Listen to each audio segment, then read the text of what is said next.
Pozdrav svima, moje ime je Željko Lah, imam 70 godina, u mirovini sam i bolujem od kronične mijeloične leukemije 13 godina.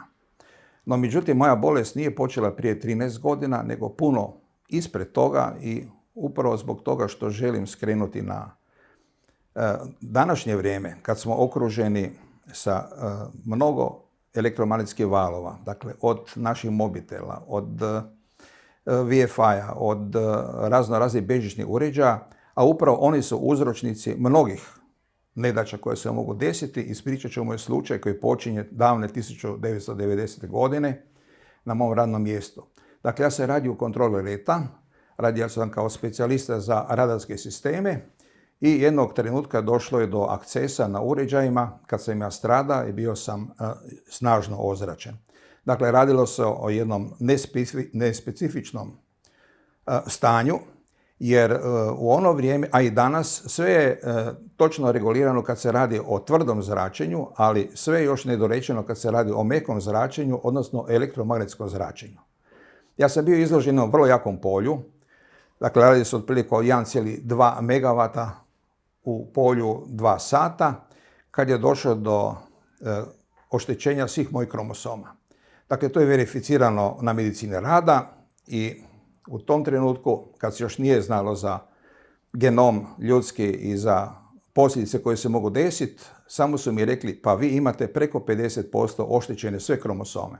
Dakle, to je bio šok, prvi šok koji smo doživjeli i ja i svi doktori koji nas pratili su u to vrijeme u medicini rada. Što sa mnom učiniti, nitko nije znao. Dakle, ja sam primao velike količine vitamina, šetao sam u prirodi, bio sam na bolovanju godinu dana i da skratim priču, moja situacija, a kromosomi su se svaki mjesec mjerili, dakle, pala je na otprilike 10% kromosomskih aberacija. Kasnije, ta moja anomalija, znači ti kromosomi koji su ostali oštećeni, ostali su u nivou 3 do 5%. I to me pratilo čitav život do 2007. godine.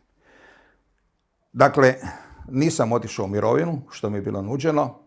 Počeo sam raditi, otišao sam kao dragovoljac u šumu, boravio sam 2,5 godine u prirodi i moja bolest se nikad nije razvila u leukemiju, mada su te kromosomske aberacije uvijek bile prisutne.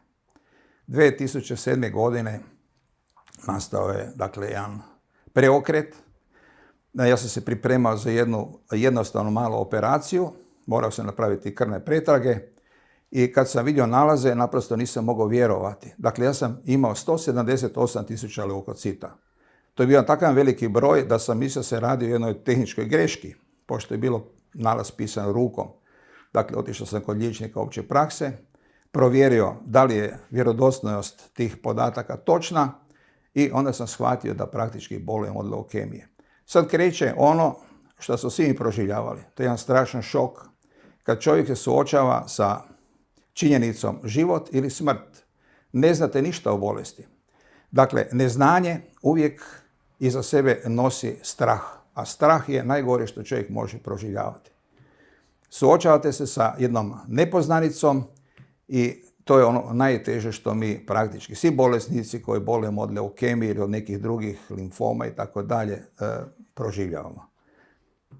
Ja sam imao tu sreću da sam završio na Rebru kod prekrasnih ljudi koje uvijek moram pohvaliti, koji su me ohrabrili i onda su krenule pretrage. Dakle, najgora neizvjesnost. Prvih mjesec dana kad ne znate što imate, koji tip bolesti imate, koliko ona uzela maha, vi ste u neizvjesnosti i to je najteži period kad nama bi trebala nekakva psihička pomoć.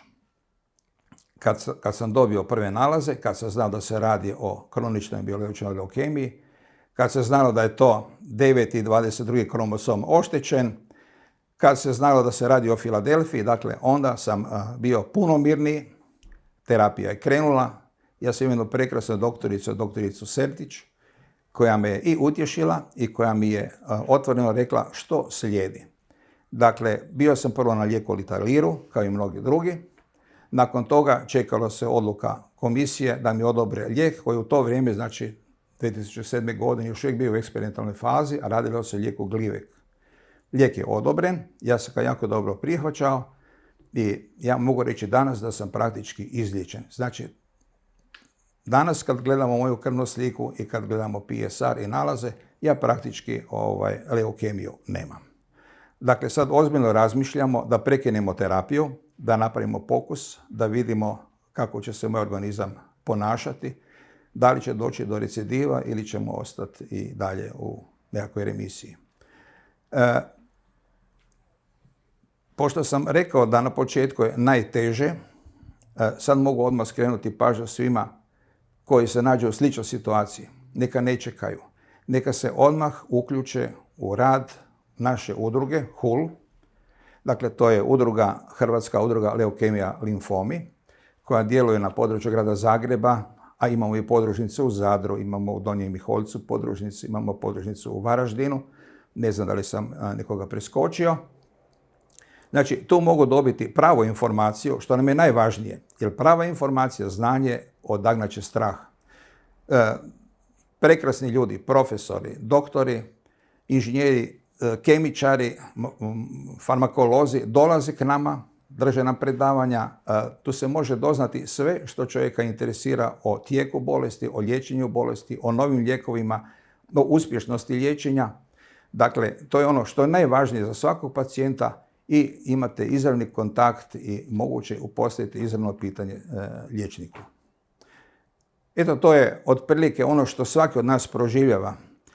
Mogu naglasiti da u onim najtežim trenucima svaki od nas mora stati pred ogledalo i donijeti jednu vrlo važnu odluku, a to je da želi ići u borbu. Mora vjerovati liječniku kao što sam vjerovao, mora vjerovati lijeku kojeg će uzimati, mora vjerovati uvijek samo na pozitivni ishod, ali sve svoje slobodno vrijeme treba ispuniti nekakvim hobijem.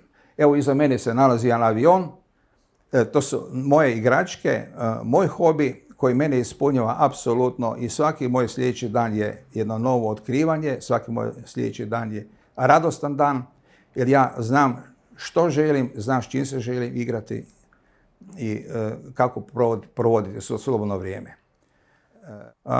Svim novo pridošlim bolesnima, da tako kažem, želim brzi oporavak. Vjerujte u vaše liječnike, vjerujte u ishod vašeg liječenja, uvijek pozitivno promišljajte i svima želim vrlo brzi oporavak i dug život.